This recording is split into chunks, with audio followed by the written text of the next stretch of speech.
هاد الراجل حكموا على مراتو بالسجن المؤبد على جريمة كاع ما دارتهاش. البوليس كان مقتنع مني هي المجرمة، والمحكمة سدات كاع البيبان قدامهم، ولكن جون رفض يستسلم وقرر يدير شي حاجة مستحيل حتى واحد يتجرأ يديرها. ولكن واش غادي يقدر يديرها؟ قبل نهار واحد من الاعتقال كانت لارا كتعيش حياة عادية مع راجلها وولدها، ولكن حياتها كاملة كانت غادي تقلب في ثواني. البوليس اقتحموا الدار واتهموها بجريمة قتل. كلشي تخلى عليها الا شخص واحد واللي هو جون. النهار ديال الاعتقال لارا لاحظت بقعه ديال الدم على المونطو ديالها، سحب ليها غير وسخ وغسلاتو، وهي كتغسل فيه عرفت انه دم، ولكن كان فات الفوت. دخلوا البوليس اقتحموا الدار وداوها معاهم حطوها في الحبس.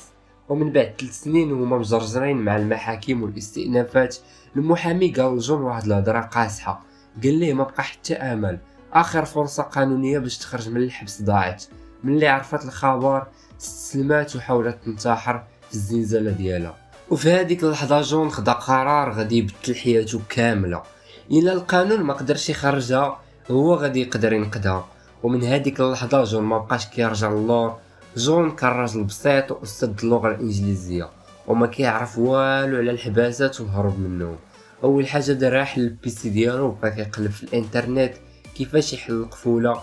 من بعد ما فهم كلشي عليهم داز للتطبيق، مشى زياره للحبس فين كاينه مراتو، وكان هز معاه واحد الساروت هو اللي قادو.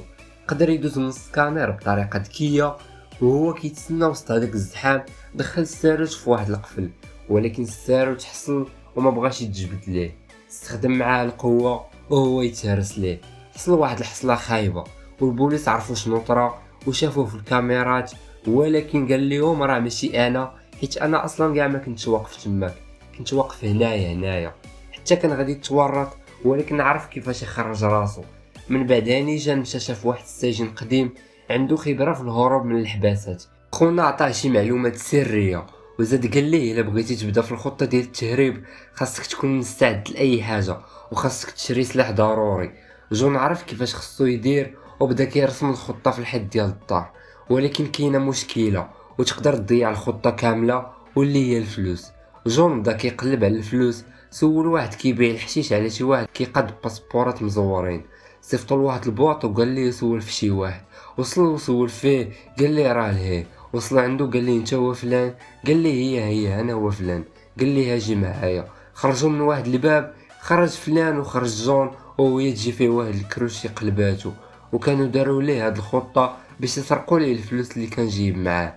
رجع للدار حالته حاله، وبدا كيراقب الحبس وكيراقب التحركات ديالهم، وبدا كيراقب اي حاجه كيديروها الحراس. وخرج بواحد الحل ذكي واللي هي السياره ديال الاسعاف اللي كانت كتجي للحبس كل سيمانه. تسلل ليها وصور التحليل ديال لارا. وفي هذيك اللحظه دار واحد الحاجه عبقريه، خلات البوليس راسو يخرج لارا من الحبس. خربق في النتائج باش تبان كتعاني من ارتفاع خطير في السكر.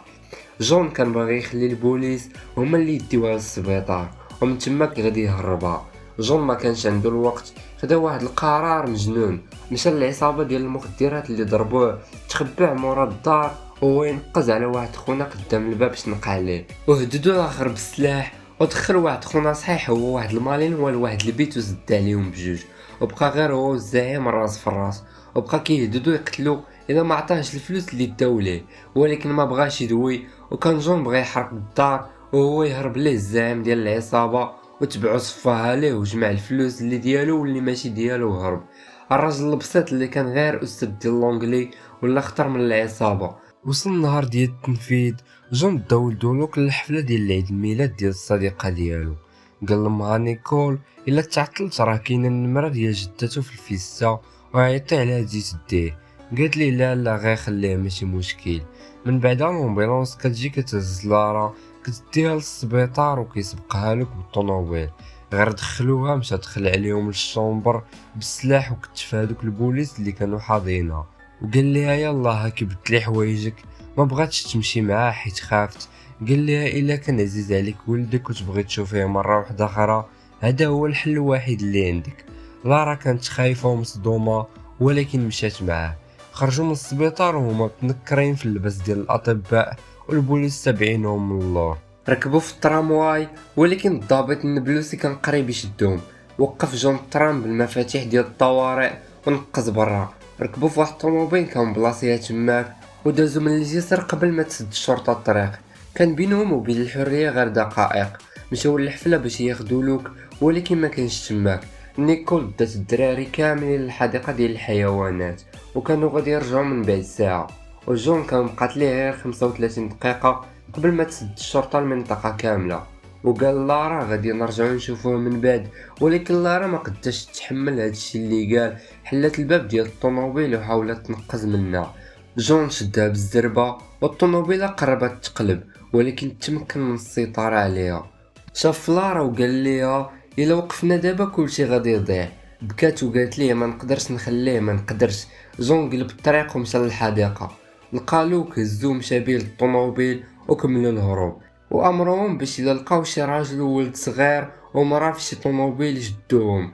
وداك الشي باش جون مشى لواحد المجمع وجاب راجل شارف ومرا شارفة وهزوهم معاهم في الطوموبيل. خلاوهم يدوزو البوليس لقاو هادوك الوراق ديال الخطة ديال الهروب وحاولوا يرجعوهم وعرفوا انهم غاديين لهايتي. ولكن المفاجأة كانت انهم غالطين.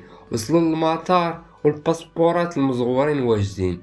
جون كان خايف، شاف رجال الشرطة كيتحركوا في كل بلاصة، ولكن لارا شدات عنده هادوك الباسبورات وشافت فيه ومشات للطابور وتكلمت مع الموظفين وتصرفت بحال ما كاين والو. طلعوا للطيارة وطاروا، ومن بعد ما هربوا المحقق كوين رجع للمسرح ديال الجريمة وبقى كيقلب وكيفكر في الكلام ديال لارا وكيتخيل كيفاش طرات الجريمة. وكانت واحد الشفارة هي اللي ضربت المديرة ديالها بالطفاية ديال الحريق. لارا تزادحت معاها وهي غادية للطوموبيل ديالها، قاسها بالدم في المونطو ديالها. من بعدها كنشوفوا العائلة وصلوا لهايتي وشادين الطريق لواحد لوطيل صغير. واخيرا الاسرة رجعت تجمعات من جديد، وجون كيشوف مراتو وولدو وعرف باللي يقدر ينقذهم. وهنا كيسالي الفيلم ديالنا. وما ننساش نقول لكم اخوتي لو وصلتوا حتى لهنا غتضغطوا على ديك الاشتراك اللي بالبيض غتردها بالكري، وغادي دير معاك داك لايك ودير لنا شي كومونتير يكون زوين. وهذا هو الانستغرام ديالي، وكان معكم سيمو، نتلاقاو في الفيديو الجاي ان شاء الله. تهلاو.